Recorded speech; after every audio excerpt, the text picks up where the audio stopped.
Hi there. Hey Ashley, how you doing? I'm doing well. How about you guys? Good. Moving. I think we're getting the kinks out. So, Nice. and I just mentioned Yeah, you are part two of the Google Power Hour. So, nice, nice. You had who was it on before? see, Nice. Great. awesome. So you're going to talk some more about Google Ads and also some phased approach to launching your game. But before that, you want to tell us a little bit about yourself? Happy to. So my name's Ashley, and I lead our app gaming team for the Americas, representing the Google Ads organization. And I've been with Google for going on 6 years. I've been leading this team for the past two. And my team supports some of our larger mobile game developers. So excited to give you guys some, I guess, tips and tricks or some insight into how to effectively launch campaigns with Google Ads.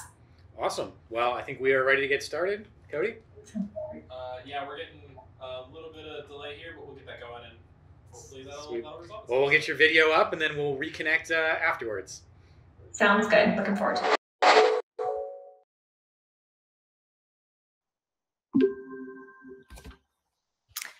Hi, my name is Ashley Black, and I am the head of app gaming for the Americas within our Google Ads organization.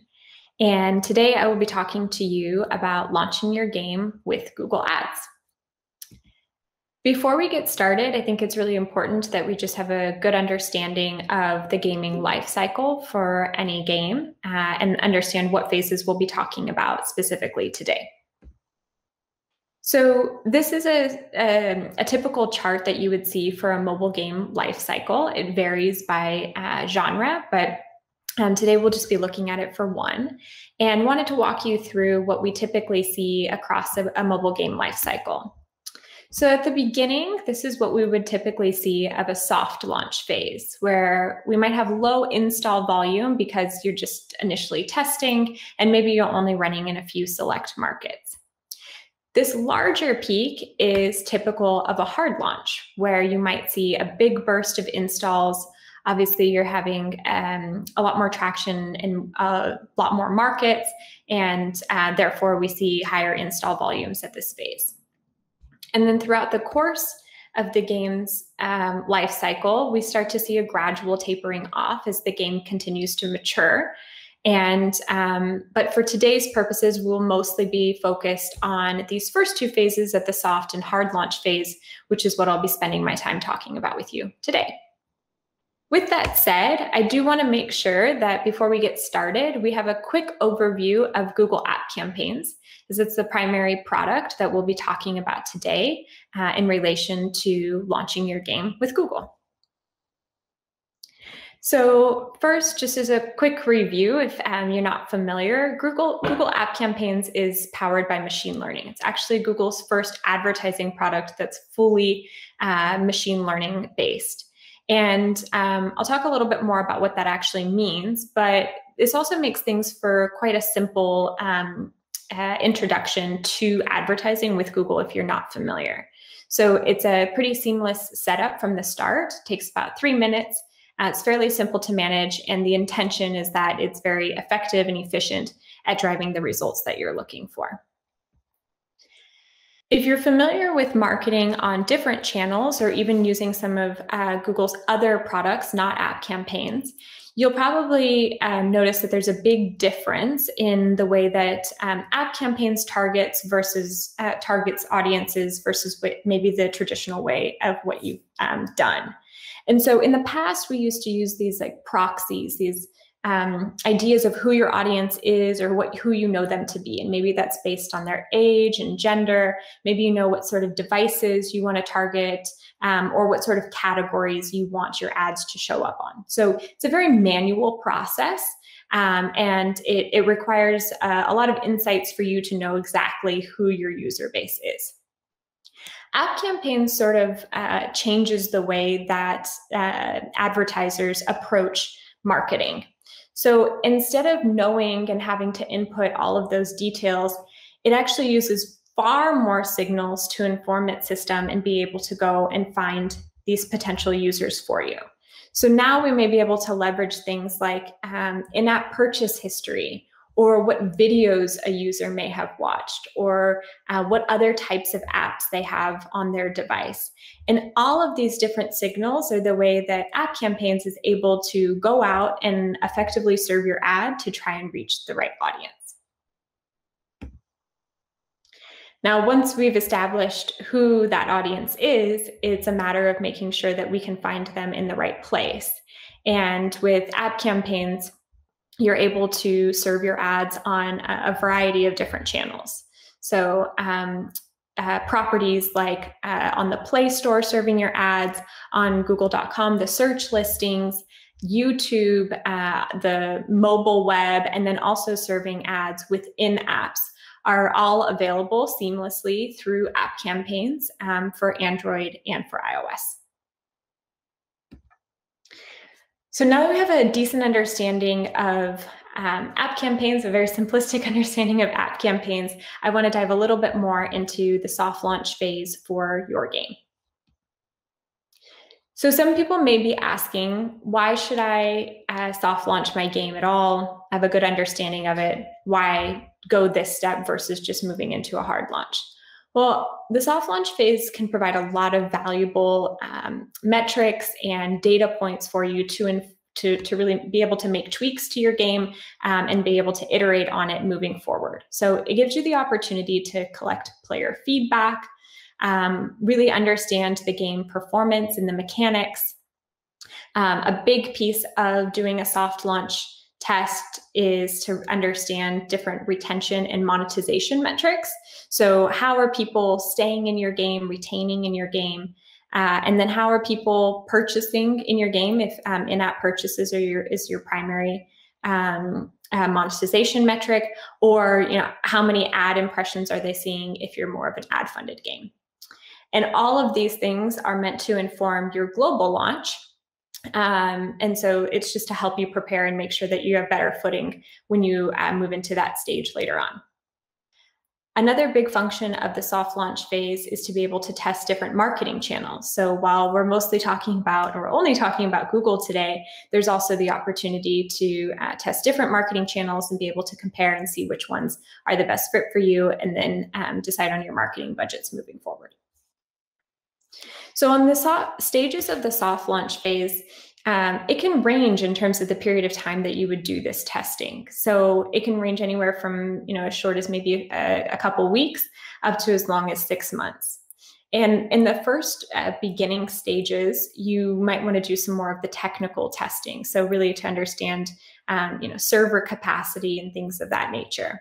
And then as you progress throughout this phase, you can begin testing things like retention and monetization, as we mentioned on the last slide. So now I'm going to dive in a bit more specifically to Google Ads and some recommendations on how to really set your campaigns up for success at the soft launch phase when using our product. So the first thing is to really make sure you understand what markets you want to test in, so where you want to soft launch. And so typically what we see is that developers will begin testing in markets that are similar to the larger market that they ultimately want to expand into. So testing in Australia and New Zealand in soft launch before going into a US global launch. The next thing that you may want to do is determine your bid strategy. So really having a good understanding of, is your intention to drive a large number of installs? Or are you trying to drive a specific type of player? And therefore you would use in-app actions as the type of bid strategy. If you are using an in-app actions bid strategy, it's really important to make sure that during the soft launch test that you're beginning to test early actions to determine and validate the lifetime value or the return on ad spend, which I'll refer to as ROAS moving forward. So can you have a strong correlation with a certain action in your app that leads to positive ROAS or a positive lifetime value? So if somebody completes level 5 or higher, as an example, does that have a strong correlation to ROAS? And this is in the soft launch phase that you're able to determine what those correlations are. The next thing that I encourage everybody to do at the soft launch phase is really to set up different ad groups within your campaigns to begin testing different creative themes. This is a great way to understand what's resonating with your audience and what's not, so that you can fine-tune those when you actually move into global launch. Just a quick checklist on the soft launch. After that phase of a few weeks to a few months, you should be able to walk away and have a good understanding of what your retention rates are at varying days. So at D1, D7, D30, do you have a good understanding of what the retention of players was, and or what your ROAS metrics were at those days? Also, it's a good opportunity to understand which players and what the ratio is of players to payers. So again, more to inform your bid strategy and overall, budget metrics. And then more on the technical side, how sticky is the game itself, and how are you able to retain your users, and how are you making sure that they're not churning out too early? I had mentioned earlier that this is also a good opportunity to understand server load of your game, and if you have the capacity to do so when you expand into global launch. One of the last things here, which is really, really critical, especially when we're talking about user acquisition, is just making sure, is my cost per installation less than my lifetime value and or my ROAS targets? It's really important to make sure that you're backing into the right numbers to inform your global launch strategy. And then, as I mentioned earlier on, this is also a good opportunity when you're testing different marketing channels to understand how you're ultimately going to allocate your budgets moving forward into global launch. So that was the soft launch phase. The next phase that I'm going to take you into is pre-registration. And this may be something that a lot of developers are not as familiar with, but it's actually something that's a little bit unique to Google, as we do have our Play inventory for our Android users. So this is something where we're able to, if you're developing for Android, you're able to leverage both on the Play Store, but also through Google Ads. So it's important to note that over 6,000 apps get released on Google Play every day. So you can imagine the saturation as a user, and how hard it must be as a developer to really make sure that your app stands out from the day that it launches. So how do you actually go about doing that? And one of the ways that you can do that is through pre-registration, which allows users to have increased awareness of any future game launches that you may have. And you can see that there's some very large mobile developers who are using this as a strategy to really fuel a high number of installs on day one. So the way that it works on the Play Store, because it's a free feature available to you on the Play Store, but it's also a way that you can use Google Ads to make sure that you're funneling more of these pre-registrations, which I'll get into in a minute. So within the Play Store, it's pretty easy to set up. You can create a public store listing with the call to action to pre-register for an upcoming title.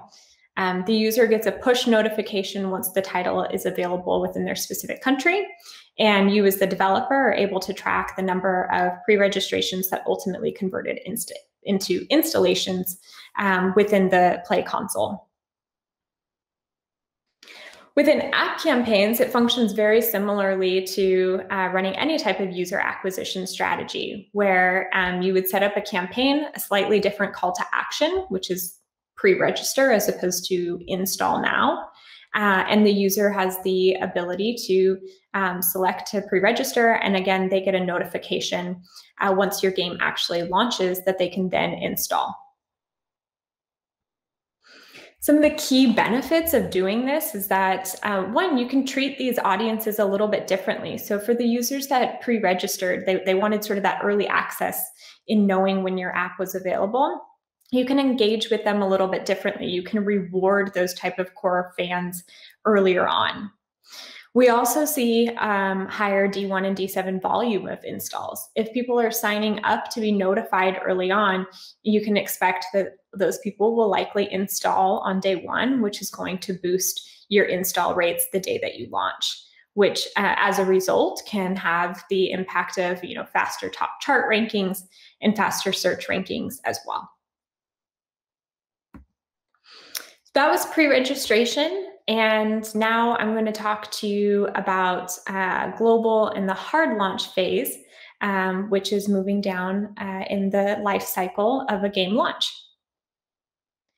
So because we've already talked about app campaigns quite a bit and gone into detail about how that product works, I'm going to dive straight into some best practices for Google Ads at global launch. And I use global and hard launch interchangeably.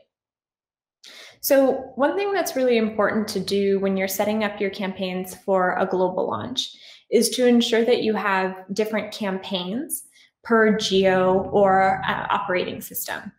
And the idea here is that a user from Germany may be of different value to you than a user from Brazil, let's say. So we want to make sure that your bids are set up appropriately for those two specific markets. Similarly, an iOS user may be more valuable to you than an Android user, and therefore you may be willing to bid higher for an iOS user. And so we encourage you to set up different campaigns to make sure that you can set those bids and budgets accordingly. As we talked about in the soft launch strategy, it's also important to make sure that you have a good understanding of what your bid strategy is going to be at the hard launch. So do you want to drive a high number of installs, or are you looking for a specific type of player and therefore you want to use the in-app actions campaign? Keep in mind you can do these in phases. So maybe at hard launch, you're trying to drive a high number of installs at the beginning, but then you want to hone in on specific types of players, and therefore you want to switch to CPA bidding. That's fine to do, and just make sure that you have a solid understanding of what your strategy is there. The next piece is understanding what your bid is going to be. So how much are you willing to pay per installer or in-app action campaign or in-app action? So this ties back to my earlier point on campaigns. It's really important that you understand what value these users represent to you so that you're able to set an appropriate bid. In terms of establishing your budget and how much you're willing to spend on per day, we get this question all the time. Well, how much should I be spending? What's the right amount that I should put into this? And ultimately, it's a hard question to answer. I'm actually going to do a double click on this on the next slide to help you understand how you should start to think about this question. And the next thing is, you may remember from the soft launch phase, is that this is your opportunity to create different ad groups, which is a layer below your campaign, to really start testing your different creative themes. So you did a lot of testing in your soft launch phase, but you're also going to continue that testing at your hard launch. And to be honest, you're going to continue to test it throughout the entire life cycle of the game. So getting back to the question of how do I know how much to spend? Well, I always hate it when people tell me this, but it depends. So you do need to ask yourself a few questions to determine how much you want to invest in your UA strategy. So one of the questions you may consider asking yourself is, do I just want as many installs as possible? If that's what your goal is just high number of installs, then that's going to determine how much you should be spending in your budget. And it's likely, if you want to just as many as you can get, that your budget would need to be relatively high. If you have a target number of installs, so you know you need to reach X number by a certain date, then it's a little bit more of a math equation where you can start backing into that number based on what your CPI bid is. Another question that, if you're very ambitious and you want to make sure that you're hitting the top charts on installs on the Play Store or the Apple Store, then I think that that's a similar answer to the first question of, well, then, it's going to have to be a pretty aggressive strategy there, but that's something that you should take into account in terms of what your goals are and how they align with your investment strategy. If you have a game that requires multiple players, then again, you're going to have to make sure that you're getting a high volume of users to make sure that that gameplay can exist and can survive. If you have a specific revenue target that you need to hit, then similar to the target number of installs, becomes a little bit more of a math equation in knowing how much you're willing to pay for these users and therefore how much total you need to spend and the number of users you need to acquire. So that's, I know it's not always helpful in determining how much to spend, but really making sure that you're asking yourself the right questions to ultimately figure out how much you're willing to spend within any given market and also per OS. The next thing that's really important in considering is understanding what sort of creative assets you should test. So within Google App Campaigns, you can set up varying different creative assets. And the intention here is that all of these different sizes means that you get access to different placements and different types of inventory. So one thing I would call out here is that you wouldn't want to just, for the image assets, for example, on the left side, you don't just want to focus on creating 20 square image ads, because that means that you're only going to serve on a certain type of inventory. Instead, it's really important to make sure that you're covering all of these types of asset types to ensure that you're getting placement on all different types of inventory.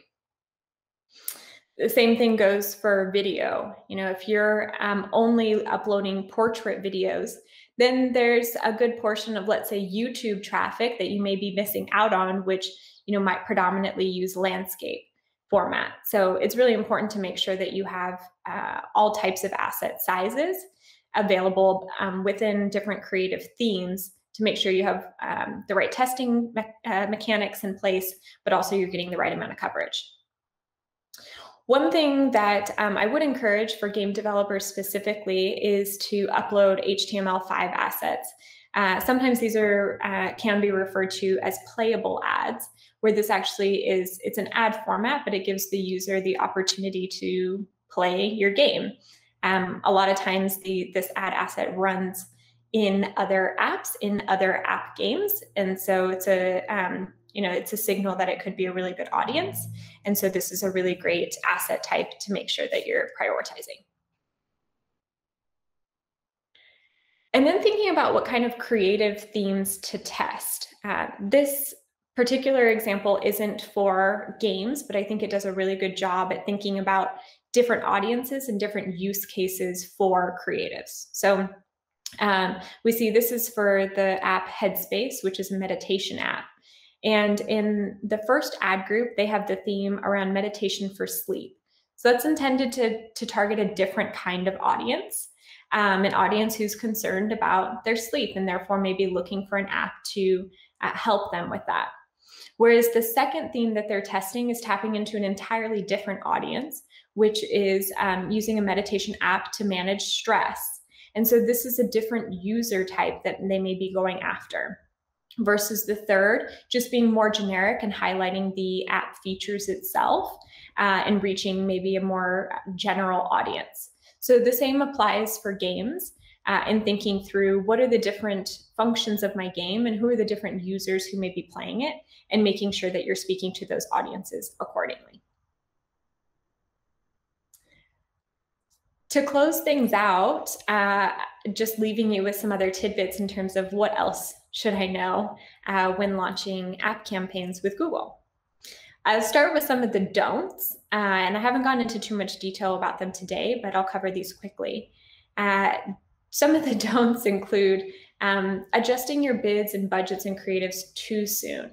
To touch on what I mentioned earlier, app campaigns is run via machine learning. And so the machine needs time to learn.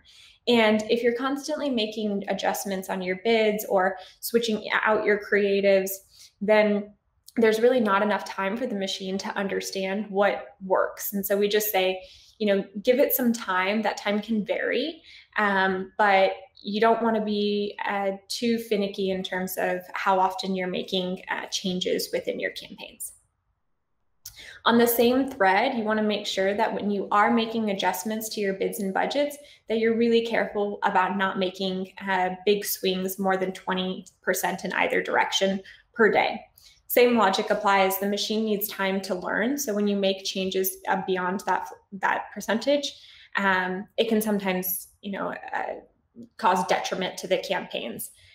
So we ask that it be fairly steady and gradual. The other thing that I would encourage you not to do is to compare marketing channels right away. So it may be, you're seeing really positive results on another channel, and therefore you want to make adjustments to another. But, by the nature of machine learning, Google might take a little bit longer to catch up, and long-term may have a longer LTV than maybe some other channels. So it's just really important to make sure that you're looking at the long-term view and not just the short-term. Similarly, you want to make sure that you make sure that you're not comparing each market to each other. So while you may be running in the US and you want to expand into Korea, those markets are not necessarily equal. So you have to sort of approach a new market with a new strategy and new eyes. And then the last thing I would say on the don'ts is please don't apply one game's learnings to any new game launches. Most of the time, these games will be unique from one another. So while you may be able to take some learnings, it's really important to sort of take this whole soft launch to hard launch approach for each new game. To wrap up on some of the do's, we didn't talk about attribution, but it's really, really critical that you have the proper attribution in place before you get things going. And walking through the Google Ads campaign setup, you will learn all about how to set up attribution. I do encourage you to test new creatives every few weeks and making sure that you're keeping things fresh and that you're testing out new audiences and different strategies. I also encourage developers and UA teams to test out new in-app events, especially if they're not having success right away, and really understanding how there's a correlation with what somebody's doing in the app with what your ultimate goal is. So, trying testing out if somebody levels up, if they make a purchase, or if they reach a specific level, and really making sure that you understand how those correlate to your end goal. And then one thing to go a little bit, similarly to the don'ts is with the do's, make sure that you're localizing your ads and your games when you're exporting into any new market. To use the same example before, if you have a game that you've developed for the US market and you want to take it to Korea, it's not enough to just translate your ads. There might be things in the game, like cultural differences, that don't necessarily resonate with a different market. So it's really important to take that lens when you're exporting into any new countries. And then the last thing I'll leave you with is making sure that you go through this process every time you have a new game launch. So really making sure that you have a solid understanding of your user base and how your game could perform, and taking all of these best practices into mind.